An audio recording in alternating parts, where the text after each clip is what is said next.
Et oui, mon cher Bruce, ce matin, je reçois un homme que vous connaissez dans l'humour décalé.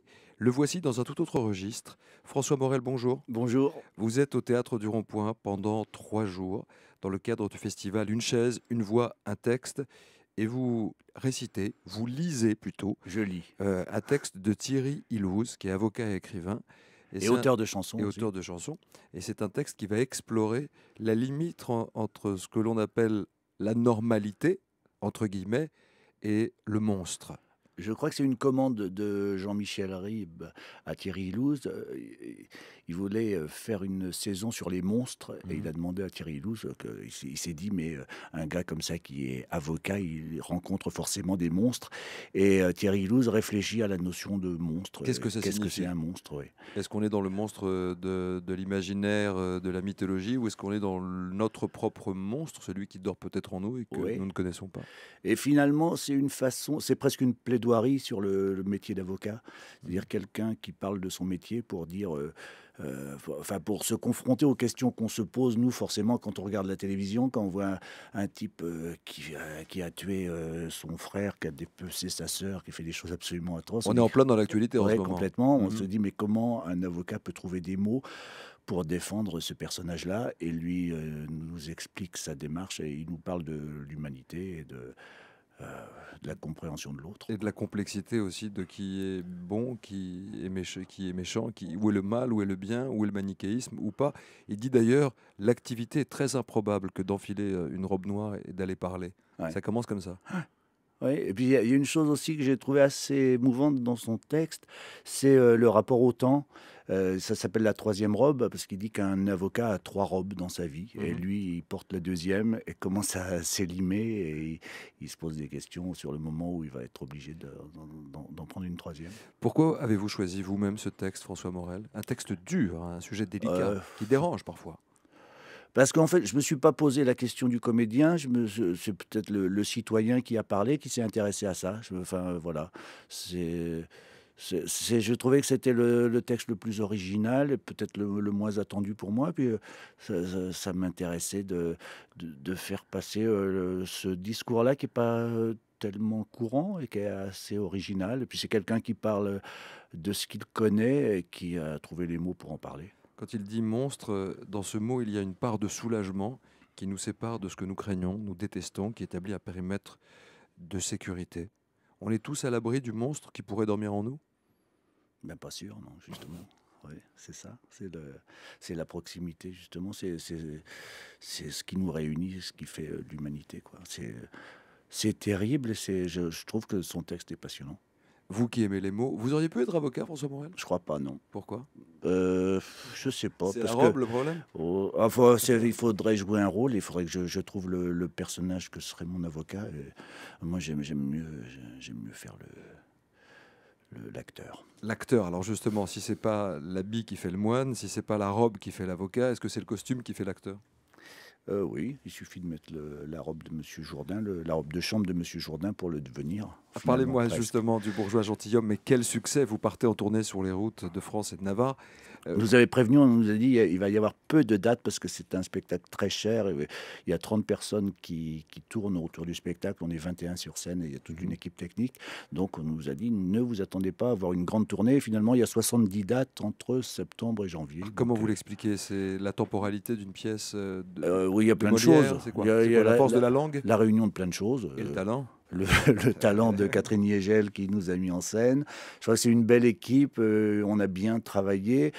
Il y a je lisais, il faut respecter les œuvres classiques, hein, le personnage qui disait ça avait raison de dire: «Il faut respecter les classiques, mais il faut aussi les réinventer à chaque fois qu'on les joue» et Catherine Niégel, elle a un regard, tellement acéré sur les choses, c'est-à-dire qu'elle se contente pas de reproduire la dernière mise en scène qu'elle a vue du Bourgeois gentilhomme, mais elle se pose des questions vraiment sur le texte et sur ce que ça raconte aujourd'hui et donc c'est un spectacle tellement, généreux, familial, c'est presque la première comédie musicale au monde, donc c'est un spectacle que les grands-parents vont voir avec leurs petits-enfants et là, il y avait vraiment une mixité dans le public qu'on va retrouver, je pense, à la rentrée et qui était formidable et qui donne confiance dans l'avenir du théâtre.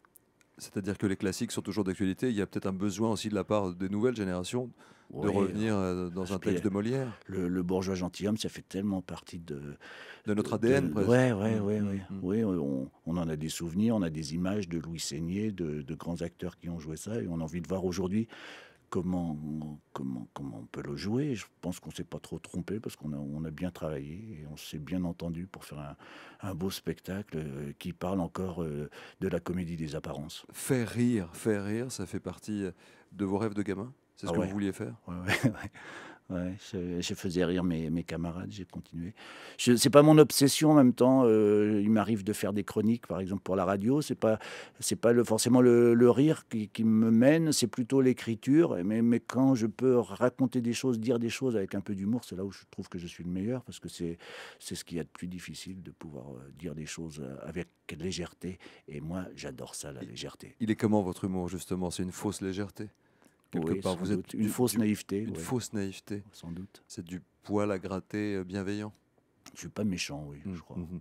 Dans les années 90, les Deschiens et les Nuls, à leur manière, chacun, ont dépoussiéré un petit peu l'humour tel qu'on le connaissait dans les années 80. Qu'est-ce qu'il en reste aujourd'hui?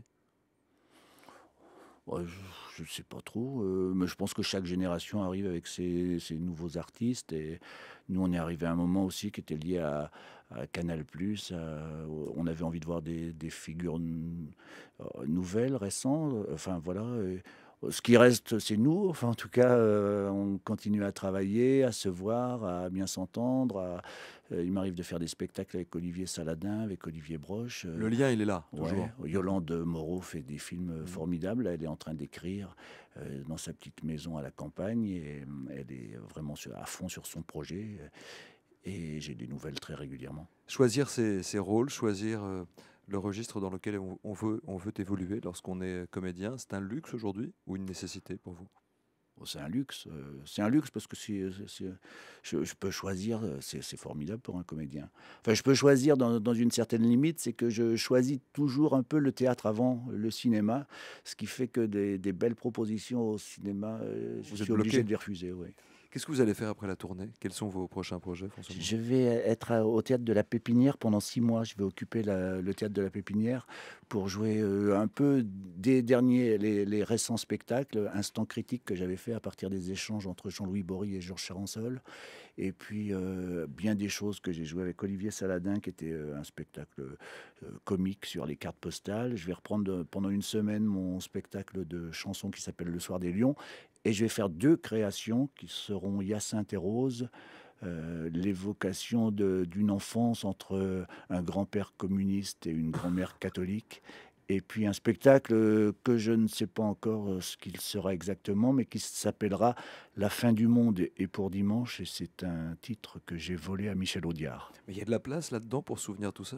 Ah bah oui, Tous ça ces va. spectacles? Ouais, ça Le va aller. spectacle vivant plus finalement que ce qui se passe derrière ou devant une caméra ou derrière ou dans un écran?